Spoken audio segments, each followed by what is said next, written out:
मनोज कुमार झा। शुक्रिया उपसभापति महोदय। ऐतिहासिक क्षण है ये। इस सत्र में संभवतः दूसरी बार पूरा सदन एक मत से इकट्ठा है, लेकिन इस ऐतिहासिक क्षण की विडंबना देखिए कि इतिहास मिटा करके इतिहास रचते हैं टेंट शामियाना लगा करके। ये उचित नहीं लगता है। मान्यवर, मैं अपने वक्त की शुरुआत में आपका प्रोटेक्शन चाहते हुए एक छोटी सी चीज मैं अपने सारे साथियों के साथ शेयर करना चाहता हूं।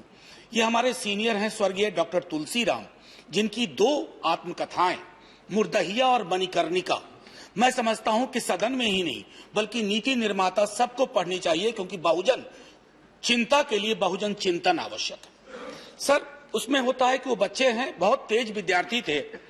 स्कूल के हेडमास्टर साहब कहते हैं कि लड़का बहुत अच्छा है लेकिन हरिजन दलित है। बोले अच्छा, और कितने बच्चे पढ़ते हैं हरिजन दलित? वो खुद डिप्टी साहब उसी पृष्ठभूमि से आते हैं। उस बच्चे तुलसीराम को कहा गया था कि अपने घर से एक लोटा तथा एक थाली लाए और ये बात किसी को नहीं बताएं, क्योंकि दलित हैं और डिप्टी साहब भी दलित हैं। संवैधानिक आदेशों और जातीय समभाव के दिखाए हुए की आड़ में जाति व्यवस्था बदस्तूर जारी थी, जिससे जूझता हुआ तुलसीराम जी का व्यक्तित्व विकसित हुआ। सर, करोड़ों की संख्या में तुलसीराम आज भी है और करोड़ों की संख्या में वो संस्थाएं आज भी हैं जो, सर, मैं चूंकि यहां एक मेंबर पार्लियामेंट की हैसियत से बोल रहा हूं, मैं जानता हूं मेरी बात कई लोगों की बात होगी। सर, जो संस्थाएं इस तरह के निर्णय देती हैं, जिन निर्णयों में विसंगतियां होती हैं, उनके अपने पूर्वाग्रह होते हैं। सर, वो खुद अपने पूर्वाग्रहों को निर्णय का चश्मा पहना करके हमारे समक्ष रखते हैं। सर, मैं जैसे कहा कि इस बिल के पक्ष में हूं, और सबसे बड़ी बात है कि हम जब इस बिल की चर्चा करें तो संभवतः मैं माननीय मंत्री महोदय जी आपकी तवज्जो चाहूंगा और आपसे आग्रह करूंगा कि क्लॉज 1 सब क्लॉज 2 इसको फौरी तौर पे अमेंड करिए, ताकि, और इसमें अगर आप कहते हैं कि it shall be in operation from 15 अगस्त 2018, मैं समझता हूं बीच की सारी विसंगतियां, एनॉमलीज वो खत्म हो जाएंगी और स्टेटमेंट ऑफ ऑब्जेक्टिव्स का जो 4था पैरा है उसकी कोई जरूरत आपको नहीं होगी। माननीय उपसभापति महोदय, मैं आपके माध्यम से एक बात कहूं कि 2011 में हमारे राष्ट्रीय अध्यक्ष लालू जी, मुलायम सिंह जी, शरद यादव जी और कई साथी कर्नाटका के, तमिलनाडु के जातीय जनगणना की बात हुई, इनकॉर्पोरेट किया गया। सर, इसी सदन में मैंने कई दफा सवाल पूछे कि उन आंकड़ों का क्या हुआ, तो कहा गया कि आंकड़ा करप्ट हो गया।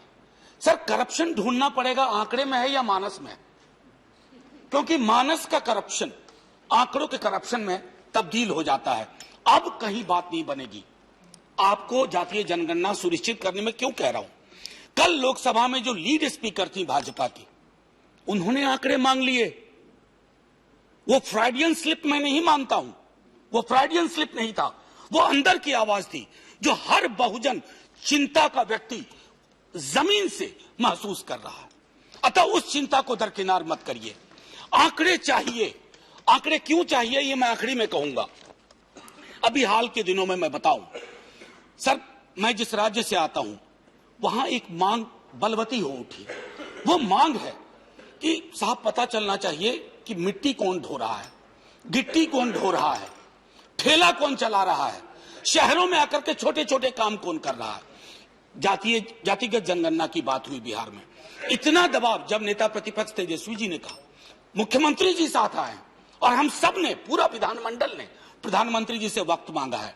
हमें उम्मीद है कि प्रधानमंत्री जी इतने महत्वपूर्ण सवाल पे वक्त देंगे ताकि लोगों की चिंता से रूबरू हो सके, और मैं समझता हूं कि ये बेहद आवश्यक है। Sir, many things were said by Abhishek Manu Singhvi ji. Sir, कतार हम बढ़ाने को स्वतंत्र होंगे, राज्यों को दिया, फेडरलिज्म का आपने सम्मान किया है, बड़ी खुशी हुई कि सहकारी संघवाद बोलते थे, कम से कम कभी याद तो आया। तो वो जो एक चीज है कि सर कतार बढ़ेगी, लेकिन आपने क्या किया हुआ, टोपी पहनाई हुई है 50 की, इस टोपी को हटाना होगा। सर, ये टोपी अधिकार के प्रस्फुटन के राह में बाधा है। ये टोपी सर्वांगीण प्रतिनिधित्व के राह में बाधा है। मंत्रालय, सचिवालय, विश्वविद्यालय से लेके कहीं भी देख लीजिए, प्रतिनिधित्व अभी भी अत्यंत ही आंशिक है महोदय। और ये सिर्फ मेरे दल और मेरी चिंता का विषय नहीं है सर। एक नीति आयोग में एक मेरा मानना है कि नियत प्रकोष्ठ भी होना चाहिए। नीति आयोग में नियत प्रकोष्ठ की बेहद आवश्यकता है, क्योंकि भारतीय लोकतंत्र की कल्पना न्याय और खास तौर पर सामाजिक न्याय के बगैर नहीं हो सकती है।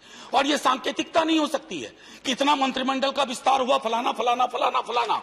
It has to be translated into reality. So जमीन पे इसको उतरना होगा, जिसमें मैं बहुत कमी देख रहा हूं सर। 2011 में जब जातिगत जनगणना की बात हुई तो कहा गया कि जिस एक संगठन से बहुत प्रेरणा मिलती है, हमारे सबसे बड़े दुनिया के दल को, उन्होंने कहा we are ready for categories but we are not ready for caste enumeration.